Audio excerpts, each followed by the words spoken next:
জামায়াত ইসলামের নেতা মীর কাশেম আলীর বিরুদ্ধে 2013 সালে আওয়ামী লীগ সরকারের দেওয়া যুদ্ধ অপরাধের মিথ্যা মামলায় তার আইনজীবী হিসেবে কাজ করছিল তারই ছেলে মীর আহমেদ বিন কাশেম।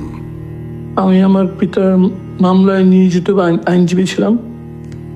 আমার পিতার বিরুদ্ধে তৎকালীন রাষ্ট্রপক্ষ 22 জন মুক্তিযোদ্ধাকে নিয়ে আসে সাক্ষী দেওয়ার জন্য। আমরা এটাকে কাউন্টার করার জন্য 44 জন মুক্তিযোদ্ধার নাম দেই, যে 44 জন মুক্তিযোদ্ধা আমাদের পক্ষে সাক্ষী দেবে। তখন আদালত থেকে আদেশ দেওয়া হয় যে 3 জনের বেশি আনা যাবে না। মামলাটা এরকম ছিল যে একজনকে হাত পা বেঁধে সাঁতার করতে দেওয়া হতো। যখনই আসামি পক্ষ এমন কোনো যুক্তি তুলে ধরতো যেটা উত্তর রাষ্ট্রপক্ষে ছিল না, তার এমনভাবে আইনটা পরিবর্তন করতো যাতে আমাদের এই আর্গুমেন্টটা নিষ্ফল হয়ে যায়। এই জিনিসগুলো গণমাধ্যমে উঠে আসছিল না। সরকার যেভাবে কথা বলতে তার চাইতে সেভাবেই তার কথা বলতে পারতো। প্রতিদিন মামলার শুনানির পর এই বিষয়গুলো আমি আমার পোস্টে তুলে ধরতাম। তো আমার এই পোস্টগুলো খুব অল্প সময়ের ভিতরেই আন্তর্জাতিক সম্প্রদায়ের নজরে আসে। তাদের কথা হচ্ছে যে একজন আইনজীবী এই অভিযোগগুলো তুলেছে, সরকারের বক্তব্য কি? সরকার তো জেনে বুঝেই কাজগুলো করছে, তারা তো ন্যায় বিচার করার ইচ্ছা তাদের ছিল না, তাদের কাছে এগুলো উত্তর ছিল না। আন্তর্জাতিক সম্প্রদায়ের কাছে তাদের এই ভাবমূর্তিটা নষ্ট হতে থাকে। তো অনেকেই বলেছে যে ওকে একটু সরে যেতে, কিন্তু ও বলেছে যে আমি আমার বাবার লয়ার হিসাবে আমাকে এই লড়াইটা লড়তে হবে, আইনি এই লড়াই আমাকে লড়তে হবে, কাজে আমি কোথাও যাব না। আমি যদি চলে যাই তাহলে ওরা খুব সহজেই আব্বুকে ফাঁসি দিয়ে দিবে।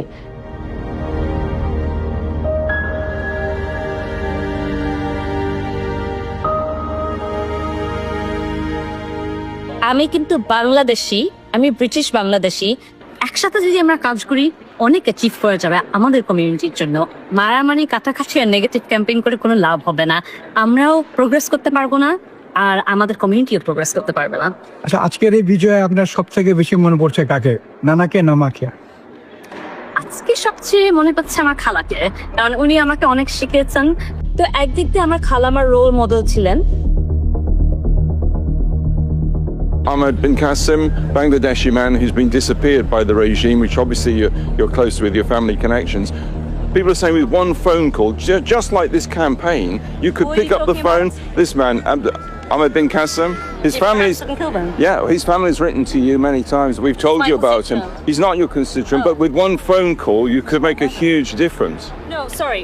You can make a huge difference. I just want to ask. No. I just want to know. Is he Hampstead? He's not a Hampstead. No, he's not a Hampstead resident. But he's a British citizen. He's Bangladeshi, but it's being said by many people that you could sign up. British MP. I am. You're also very well connected to the regime. Born in London. Are you implying I'm a Bangladeshi politician? You have You have said many times. You've said on a blog post. You said on a blog post. For Hampstead and Kilburn. You described yourself as a spokesperson for the Awami regime. You have described yourself as a spokesman for the regime. Your aunt is the Prime Minister. With one phone call you could... No, I'm saying with one phone call you can make a difference. What you're saying. I'm saying with one phone call you can make a difference. 24 ঘন্টার মধ্যে কোর্টে তোলা, এটাই হচ্ছে নিয়ম।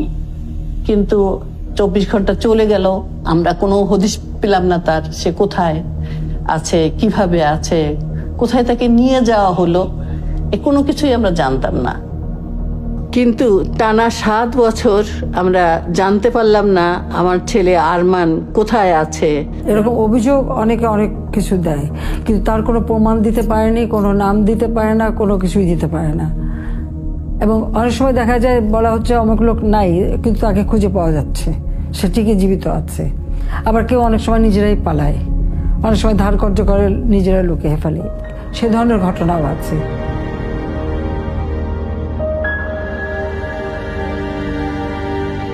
দু 2008 থেকে 2024 পর্যন্ত বাংলাদেশে এক নির্মম ফ্যাসিস্ট শাসন চালায় তৎকালীন প্রধানমন্ত্রী শেখ হাসিনা। তার শাসনামলে এক অন্যতম হাতিয়ার হয়ে ওঠে গুম। যে কেউ তার সমালোচনা করলে বা তার রাজনীতির জন্য চ্যালেঞ্জ হয়ে দাঁড়ালে তাকে রাষ্ট্রীয় বাহিনী দিয়ে গুম করে ফেলা হতো। এই গুম হওয়া মানুষদের বেশিরভাগই আর কোনোদিন ফিরে আসেনি। তাদের পরিবার জানে না তারা কোথায় আছে। ধারণা করা হয় বেশিরভাগকে হত্যা করা হয়েছে। তবে তাদের মধ্যে কেউ কেউ আছে সৌভাগ্যবান, যারা 7-8 বছর পরে হলেও মুক্তি পেয়েছেন।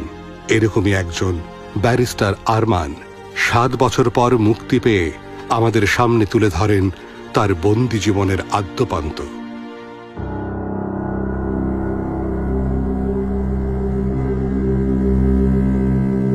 আমাকে যখন জোর করে চোখ বাঁধা অবস্থায় বাসা থেকে নিয়ে আসা হয়, আমি ঠিক বুঝতে পারছিলাম না আমাকে কোথায় নিয়ে যাওয়া হচ্ছে। অনেকক্ষণ গাড়ি চলার পর গাড়িটি একটি নিস্তব্ধ জায়গায় এসে থামলো। চোখ বাঁধা অবস্থায় আমাকে যখন ভেতরে ঢোকানো হচ্ছিল, আমি বুঝতে পারছিলাম যে খুব স্যাঁতস্যাঁতে এবং খুব বদ্ধ জায়গায় আমাকে ঢোকানো হচ্ছে। প্রচন্ড গরম এবং স্যাঁতস্যাঁতে, এবং আমি বিভিন্ন মানুষের কান্নার আওয়াজ শুনছিলাম।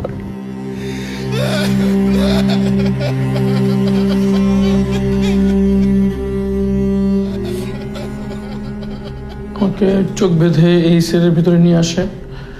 শুরু হয় আমার 8 বছর অন্ধকার জীবন। পুলিশ যখন আমাদের মামলাটা নিয়ে এত গড়িমসি করলো, আমাদের সঙ্গে দেখা করতে চাইলো না কোনো মতেই, তখন আমরা আসলে সত্যিকার অর্থেই মানে অসহায় হয়ে খুবই নিরাপত্তাহীনতা ভুগতে শুরু করলাম। আমি র্যাবের কাছে গিয়েছি, লিখিত অভিযোগ করেছি। তারা অভিযোগপত্র গ্রহণ করেছে, কিন্তু তারা স্বীকার করেনি যে আরমানকে তারা তুলে নিয়েছে। একটা সময় আমরা বাধ্য হয়ে প্রধানমন্ত্রীর কাছে গিয়েছি, রাষ্ট্রপতির কাছে গিয়েছি। তারা আমাদের সঙ্গে দেখাও করে নাই বা এ ব্যাপারে কোনো রেসপন্সও করে নাই। আমাকে নির্দেশ দেওয়া হয়েছিল যে কোনো প্রয়োজন হলে হাতকড়া দিয়ে লোহার দরজায় এভাবে 3 বার আওয়াজ করতে হবে। 3 বার আওয়াজ করে মিনিমাম 10 মিনিট ওয়েট করতে হবে কেউ আসার জন্য। যদি 10 মিনিটের মধ্যে কেউ না আসতে, 10 মিনিট পর আবার 3 বার আওয়াজ দেওয়া যাবে এভাবে লোহার দরজায়। কিন্তু যতই ইমার্জেন্সি হোক, একবার আওয়াজ দেওয়ার পর 10 মিনিটের আগে আর আওয়াজ দেওয়া যাবে না। যদি আমি কখনো আবার আওয়াজ দিতাম, আমার সাথে দুর্ব্যবহার করা হতো। তো অনেকবার এরকম হয়েছে যে খুব জরুরি ভিত্তিতে টয়লেটে যাওয়া দরকার, আমি আওয়াজ দিচ্ছি, ওয়েট করে আছি, আবার আওয়াজ দিচ্ছি, ওয়েট করে আছি, কিন্তু আসতেছে না। এক সময় ওয়েট করতে করতে আমার কাপড় নষ্ট হয়ে গেছে। একাধিকবার এরকম হয়েছে।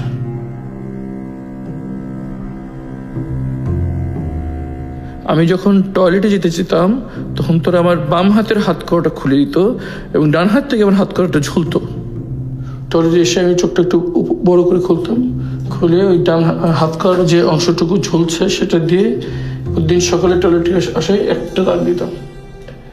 এভাবে করে প্রত্যেক দিনের জন্য 1 দাগ, এভাবে করে আমি দিনের হিসেব রাখছিলাম। আনুমানিক 6 মাস পর্যন্ত আমি এভাবে হিসেব রাখতে পারি।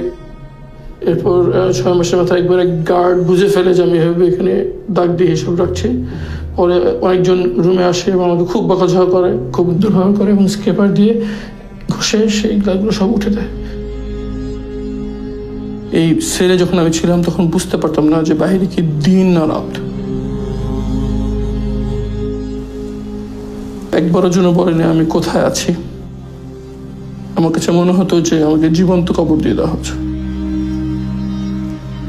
এই অন্ধকার ঘরে বন্দি অবস্থায় তারা হাত করা পরে রাখতো, চোখ বেঁধে রাখতো 24 ঘন্টা। তখন আমি এটা কোনোদিন মানতে পারছিল না। আমি বারবার বলতাম যে আমি তো বন্দি অবস্থায় আছি, দেয়ালের ভিতরে আছি, দরজা বন্ধ, এখানে কেন আমাকে চোখ বেঁধে রাখতে হবে, হাত করা পরে রাখতে হবে 24 ঘন্টা। তারা বলতো এটাই নির্দেশ, এখানে সব বন্দীদের সাথে এটাই করা হয়। আমার কাছে মনে হচ্ছে মেরে ফেললে অন্তত আমার এই যে কষ্ট হচ্ছে প্রচন্ড, সেটা থেকে আমার মুক্তি হবে।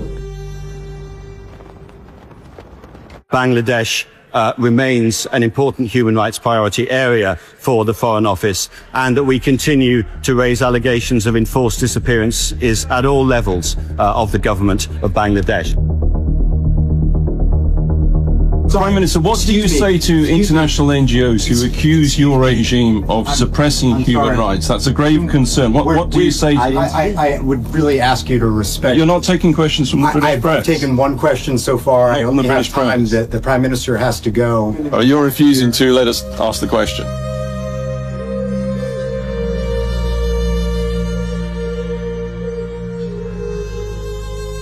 যখন সকালে প্রহরীরা নাস্তা নিয়ে আসলো, তো অনেক ভয়ে, অনেক কষ্ট, মানে মনে মনে আশঙ্কা নিয়ে ভিতরে সন্তুষ্ট হয়ে আমি বললাম যে আমি রোজা আছি। তো আমি চোখ বাঁধা অবস্থায় কিন্তু ফিল করছি যে প্রহরী এসে অনেকক্ষণ চুপ করে থেকে একটু মুখ খারাপ করে বললো যে সেরে কি দেখেছিস। তাই বললাম যে আমি সেই পানি খেয়েছি, পানি ছিল, পানি খেয়েছি। তারপর তারা যেন আমাকে আর কিছু না বলতে পারে এই জন্য আমি নামাজে দাঁড়িয়ে গেলাম। 10 মিনিট আমি নামাজ পড়তেছি, দীর্ঘ নামাজ পড়তেছি, লম্বা সময় রুকু, লম্বা সেজদা দিয়ে আমি দীর্ঘ নামাজ পড়তে যাচ্ছি। 10 মিনিট পর আবার 10-12 জন আসলো, এসে খুব খারাপ যে একজন বলতেছে ভং ধরছে, নামাজের ভং ধরছে, এটা দে একটা বাড়ি বলে ওয়ালে বাড়ি দিচ্ছে, আমার যে জায়গায় সেজদা দিই ওই জায়গাটা বাড়ি দিচ্ছে। কিন্তু আমি চমকে যাচ্ছি প্রতি আওয়াজে, কিন্তু আমি নামাজ শেষ করছি না, আমি নামাজ পড়ে যাচ্ছি। তারা চলে গেল, যাওয়ার সময় খাবারটা নিয়ে গেল। আমার মনে আছে আমি নামাজ শেষ করে একদম 4 হাত পা ছড়ে পড়ে গেলাম একদম সাথে। আমরা সবাই আসলে ফেসবুকে বা সোশ্যাল মিডিয়ায় বেশ সোচ্চার ছিলাম, এবং এই লেখাগুলোকে কেন্দ্র করেও তারা আমাদের উপরে অত্যাচার করার চেষ্টা করতো বিভিন্নভাবে।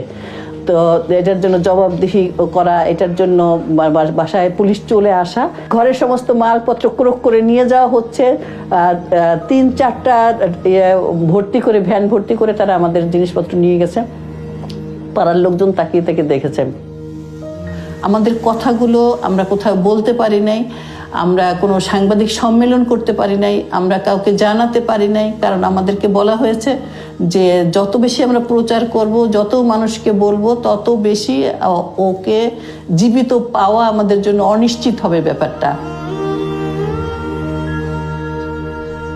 3 মাস পর্যন্ত আমি আশায় ছিলাম যে হয়তো 3 মাস পর একটা কিছু হবে, কিন্তু যখন 3 মাস পারিয়ে গেল, 6 মাস পারিয়ে গেল, তখন আমি আশা ছেড়ে দিয়েছিলাম যে আর সম্ভব মনে হয় না এখানে স্বাভাবিকভাবে কিছু এখানে হবে, হয় আমাকে এখানে মৃত্যু হবে, আমি এই নির্যাতনে কষ্টে আমার এখানে মারা যাবো, অথবা আমাকে কোনো সময় মেরে ফেলবে।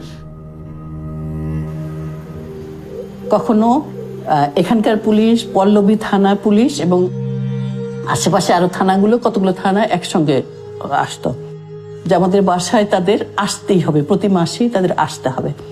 এবং আসলে তারা যে কাজগুলো করতো, আমাদের কাছে আমার ছেলেকে খুঁজতো। এটা ছিল আরেকটা রহস্যজনক ব্যাপার। আমার কাছে আমার ছেলে খুঁজতো, কেন খুঁজে? নিশ্চয়ই আপনি কোথায় গোপনে রেখেছেন, আপনি কোথায় লুকিয়ে রেখেছেন।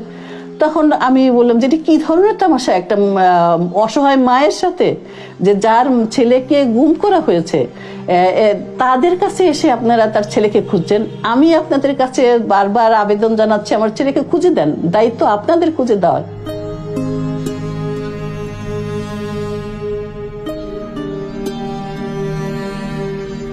যখনই কোনো অসময়ে দরজা খুলতো, বিভিন্ন সময় তার পরিদর্শনে আসতো, তখন আমার কাছে মনে হতো যখনই মনে আমাকে নিয়ে মেরে ফেলবে আর কি। এরকম একটা হত্যা করে ফেলবে এই আশঙ্কা প্রতি মুহূর্ত, প্রতিদিন এই আশঙ্কা নিয়ে থাকতে হতো আর কি। ভিতরে থেকে আমাকে খেয়ে ফেলছিল যে কিভাবে চলছে আমার ফ্যামিলি, কিভাবে চলছে আমার মা, কিভাবে আছেন, কেমন আছেন আমার মা।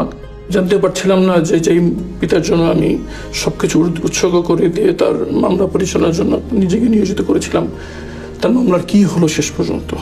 তাকে কি খালাস দেওয়া হলো, যাবজ্জীবন দেওয়া হলো, না ফাঁসি দেওয়া হলো, এটাও আমাকে জানতে দেয়নি তারা। এই সব চিন্তা আমাকে একেবারে আমার মনে হচ্ছে আমার মাথা ফেটে 2 ভাগ হয়ে যাবে দুশ্চিন্তায়। আমি প্রায় অসুস্থ হয়ে পড়তাম, ব্লাড প্রেশার হাই হয়ে যেত, খিচুড়ির মতো অবস্থা হতো, চোখ উঠে যেত, ব্লাড সুগার মাপতে হতো, ডায়াবেটিস মাপার মেশিন আছে, অক্সিমিটার আছে, এমনকি ইসিজি মেশিনও আছে। আমাকে বেঁচে থাকার জন্য যে ন্যূনতম উপায় উপকরণ দরকার ছিল সেটাও তারা দিত না, আবার কেউ মরে যাবে সেটাও তারা হতে দিত না।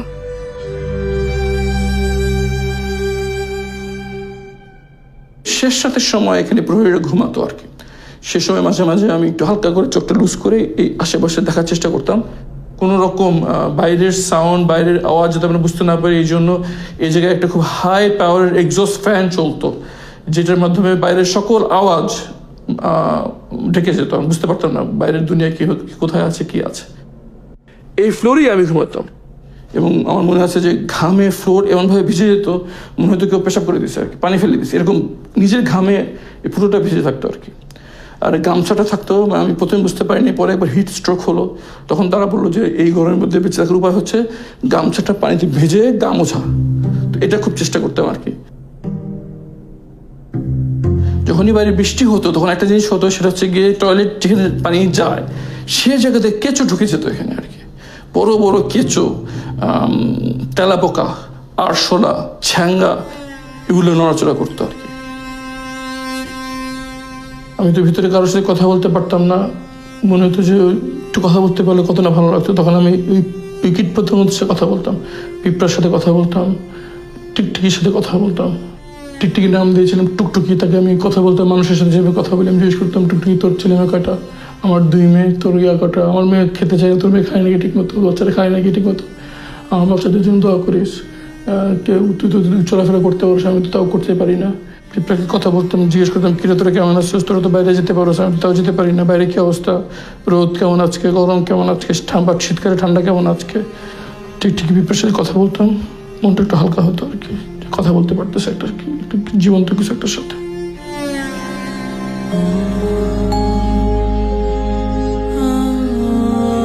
সবচেয়ে বেশি কষ্ট লাগতো যখন বাচ্চাদের কথা মনে হতো আর কি।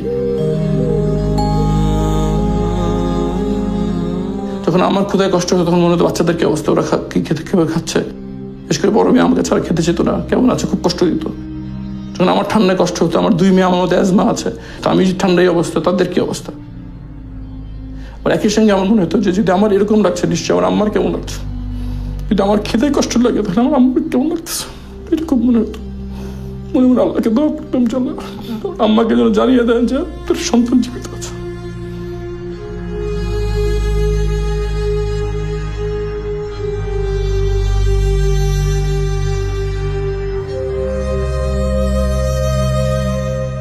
মেয়েকে আমি এভাবে ফেলে আসলাম অনিশ্চয়তার ভিতরে। সে যদি জানতো যে আমি মারা গেছি তাহলে হয়তো সে অন্য সিদ্ধান্ত নিতে পারতো, সেটা তো সে জানতে পারেনি আর কি। তার জন্য খুবই খারাপ লাগতো যে তার হক আমি তাকে দিতে পারিনি।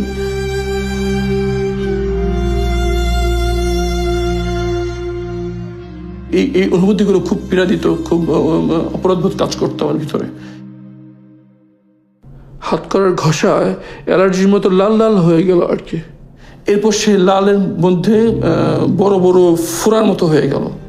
পরে ফোড়া গলে সেখানে ইনফেকশন হয়ে যায়। ইনফেকশন হয়ে একদম বড় দগদগে লাল ঘা হয়ে পুরা 2 হাত ভরে যেত আর কি। ঘা এই পরিমাণ বেড়ে গেল যে তখনও মানে রাখতেই পারছি না, রক্ত পড়ে যাচ্ছে। তখন এই হাত থেকে খুলে পায়ে পরে দেওয়া হয়েছিল। যতক্ষণ পর্যন্ত হাতের ঘাটা একটু শুকানো যাচ্ছে ততক্ষণ পর্যন্ত ওই হাত করা পায়ে থাকতো, আমি দাঁড়াতে পারতাম না, বসে থাকতাম।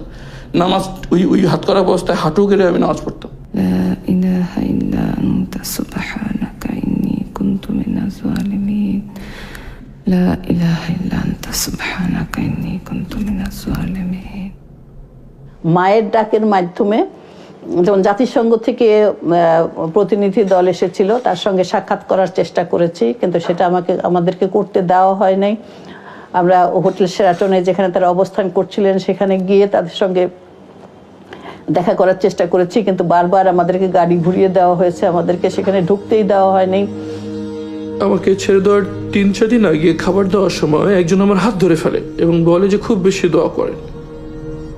আমি মনে করেছি যেটা আমাকে তারা মেনে ফেলবে সিদ্ধান্ত নিয়েছে, এই পূর্বাভাস আমাকে দিয়েছে। বেশি বেশি করে ইবাদত বাড়িয়ে দিই এবং মানসিকভাবে তৈরি হয়ে হয়তো যে কোনো সময় মেনে ফেলবে।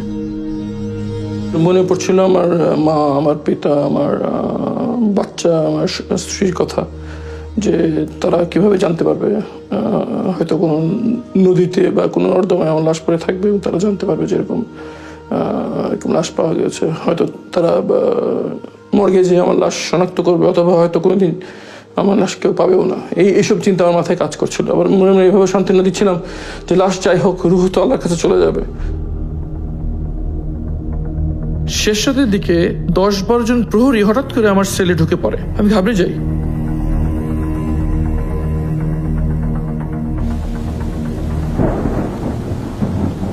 গামছা দিয়ে আমার চোখ বাঁধল। এরপর আমার হাতটা গামছা দিয়ে হাত বেঁধে ফেললো, বের করে আমাকে বের করে নিয়ে আসলাম। আমি মনে করলাম যে আমাকে মেরে ফেলা হবে, তাই মানসিকভাবে নিজেকে প্রস্তুত করলাম। সূরা ইয়াসিন পড়তে থাকলাম যাতে মৃত্যু সহজ হয়।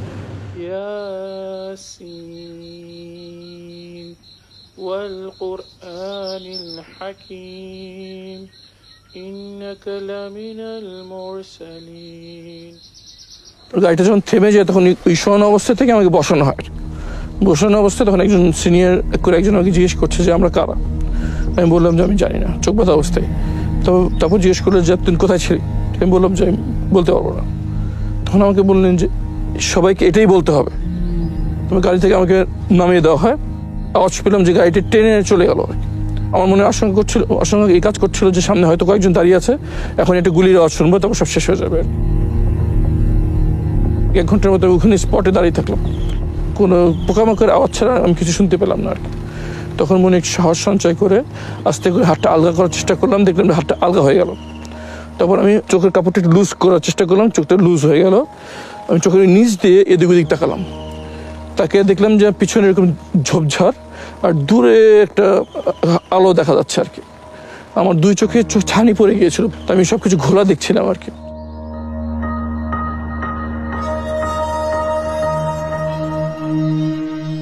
আমি নামাজের পর ইমাম সাহেবের কাছে গেলাম, যে আমি পরিচয় গোপন করে বললাম যে আমার অজ্ঞান পার্টি আমার সব নিয়ে গেছে। তখন উনি ক্লিয়ার কথা বলতে পারতেছে না, কথা কেমন জানি বাঙ্গা মাঙ্গা এবং বিটিভিতে অবস্থা, এমনকি মোবাইল নম্বরও বলতে পারতেছে না। তখন আমি আর বেশি কিছু জিজ্ঞেস করলাম না। তখন উনি বললো যে আমাকে এখানে একটা হসপিটাল আছে ইবনে সিনা, ওই হসপিটালের মধ্যে একটু আমাকে পৌঁছে যেতে পারলে ভালো হয়। তখন আমি ওনাকে হসপিটাল পর্যন্ত পৌঁছে দিলাম।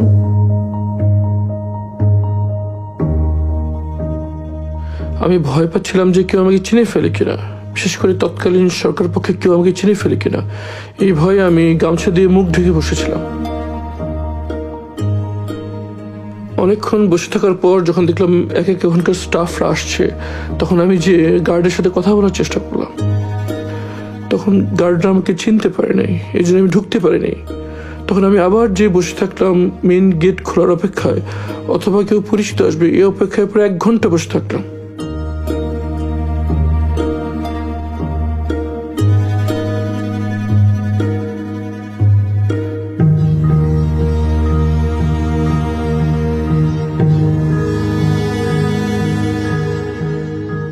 এক ঘন্টার মতো আমি বসে থাকলাম, কিন্তু পরিচিত কাউকে পেলাম না। এরপর যখন রোগীদের আসা যাওয়ার জন্য প্রধান গেটটি খুলে দেওয়া হয়, তখন আমি ভিতরে চলে যাই।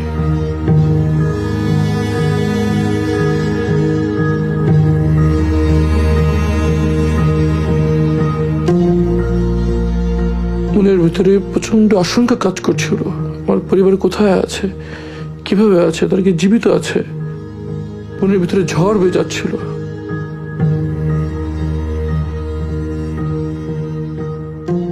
একটু পর ইবনে সিনার পিআর অফিসার আশরাফ সাহেব সেখানে আসেন।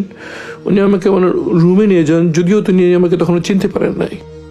আমি ওনার কাছে স্মার্টফোনটা নিয়েই আমি গুগলে যাই এবং আমার নাম সার্চ দিই। সার্চ দেওয়ার সাথে সাথে এই ছবিটা স্ক্রিনে ভেসে ওঠে। তখন আমি ঠিক আমার চেহারা কাছে ভেবে নেই, আমাকে দেখা যায় ওনাকে চিনেন কিনা। তখন সাথে সাথে ভাই আমাকে চিনতে পারে এবং খুব আবেগ আপ্লুত হয়ে পারেন আর কি। কথায় কথায় তার কাছ থেকে আমি প্রথম জানতে পারি যে 5ই আগস্ট শেখ হাসিনা পালিয়ে গিয়েছে। আমি তো বিশ্বাসই করতে পারছিলাম না, আমার কাছে স্বপ্নের মতো মনে হচ্ছিল।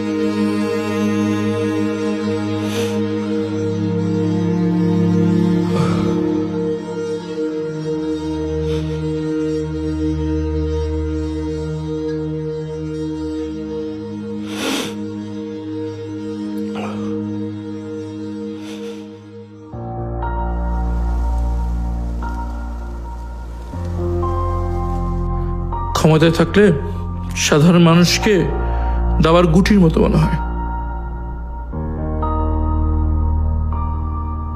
ক্ষমতায় থাকলে মানুষকে আর মানুষ মনে হয় না। ক্ষমতার চেয়ার তো খুব উপর থেকে সবকিছু যেমন ছোট লাগে, সাধারণ মানুষকে সেটা ক্ষুদ্র মনে হয় আর কি। এই সেই বেডরুম যেখানে ফ্যাসিস্ট হাসিনা থাকতো। এভাবে মানুষ মেরে সে কিভাবে ঘুমাতো এখানে?